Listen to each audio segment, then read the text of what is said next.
Hello and welcome to another one of my watch reviews.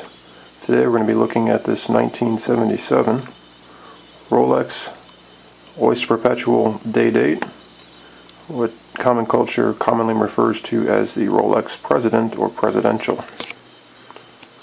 So, to begin, let's go ahead and take a look at the packaging.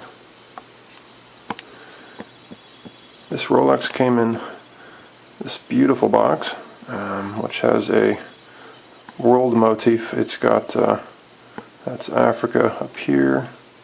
Down here it's got a bunch of these beautiful old sailing ships and Rolex pocket watches. It's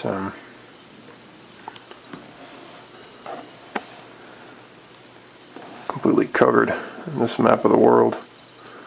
It's a pretty cool box. If you've seen some of my other reviews, Rolex boxes typically aren't this interesting to look at least the cardboard parts of them.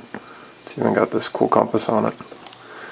This box is from 1977, as is the watch. Look at that beautiful pocket watch they put on there too.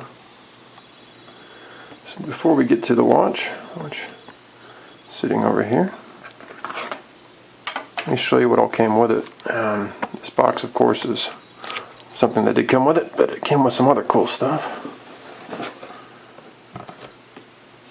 This top part is really cool. This is a 1977 Rolex Oyster catalog, and goes over the history of Rolex and Hans Wilsdorf, and how they make their watches, and the crown, and how the twin lock crown works. And that's actually the movement in this day-date. That's the 1556. Got those beautiful red-colored gears, as Rolex always seems to include. It talks about how Rolex makes all their own gold. They are one of the few, I can't think of anybody else actually at the moment, but I know there's a few that actually mix all their own gold on site. It talks about the red seal and how they make their chronometer status and the tests that they go through. The bracelet, which you'll see on the watch, is actually hand finished and primarily handmade, which I wasn't aware of. It's pretty cool, and there's actually an 1803 like the one we're about to review, and it goes through the entire Rolex catalog from 1977. It's a pretty cool thing. I could spend a whole video talking about this alone. Outside the catalog, of course, you get a box within a box. This is quite a cool piece. It's got the Rolex buckle on it, which I've never seen a box that's sold before. I think it's pretty cool. It's leather, and it's got a little bit of a pouch where you can put some stuff in it. And when we open it, there's quite a few papers in here. Let's rid of that. You notice on the back of the box it says Creation Rolex Geneva. Excuse my pronunciation. This top part is the original Rolex warranty. I cover up with my thumb the original serial number so you don't get that, but this is pretty cool. This was signed for December 19th, 1977, and it goes over the 1-year warranty criteria. Pretty cool. And then you've got this book on the day-date,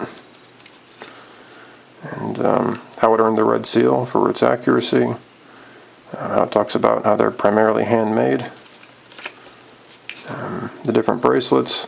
I have the hidden Rolex presidential bracelet, but they also had this one that was adjustable. And just kind of general stuff and how you set the watch. And there's the Rolex headquarters.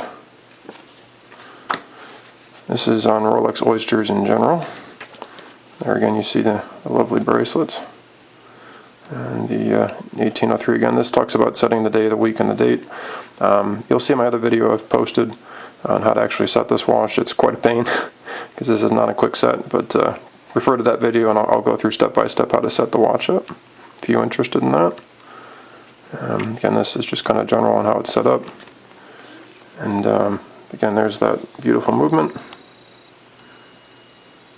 And that's how the twin lock screw down crown works, which we'll see in a little bit as well.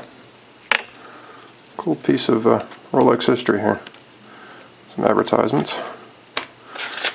Get rid of this. This is just some foam padding. Here's the seal that it's meant chronometer status. Officially certified, excuse me, Swiss. And here's the watch.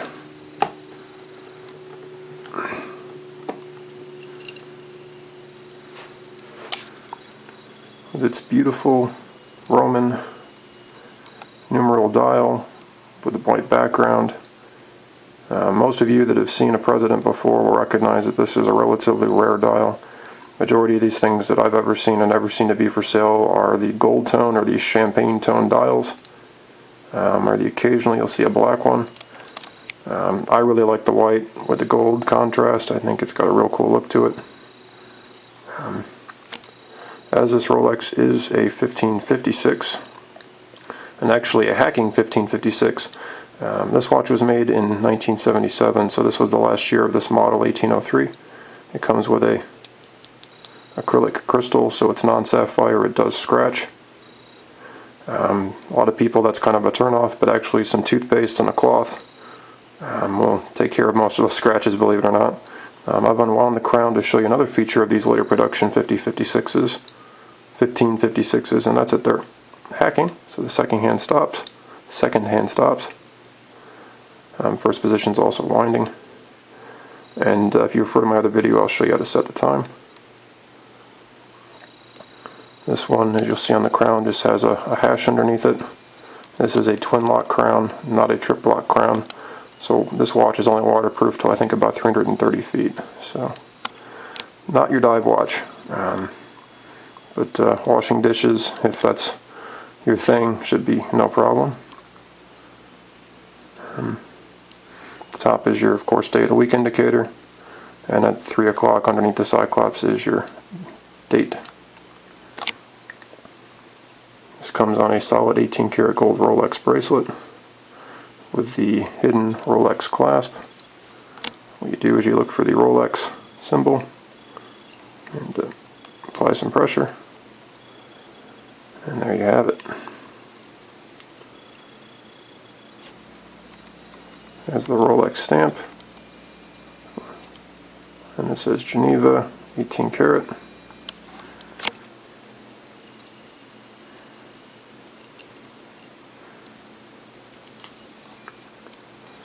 It's also stamped with 18K on the case back, but fortunately it's kind of hard to see in this video. The entire case of the watch and the bracelet are all solid 18 karat gold. And as such, this watch does have a bit of stretch. As you're aware, or likely aware, is gold is a soft metal, and so this being 18 karat gold and this watch 30 years old does have a little bit of stretch to it, but not too much. If you watch the ticking, you'll see that it's slightly more noticeable than some other Rolex watches. If you look at like my Daytona or my Submariner or my Datejust videos, you'll see that the ticking is almost a complete smooth sweep. This one is more of a ticking notion. That's because this movement beats at about 19,000 beats per hour versus Rolex standard today, which is 28,800. So actually, we compare it to the second hand on this Daytona. You'll see how it's such a smooth sweep, whereas this one, it's got a little bit more of a ticking notion to it. This watch is 36 millimeters, so on the wrist, it's slightly smaller than the standard size these days. If I put it on next to this Daytona, which is 40 mil, you'll get a sense of the difference here. It actually wears pretty decent for a 36 millimeter watch.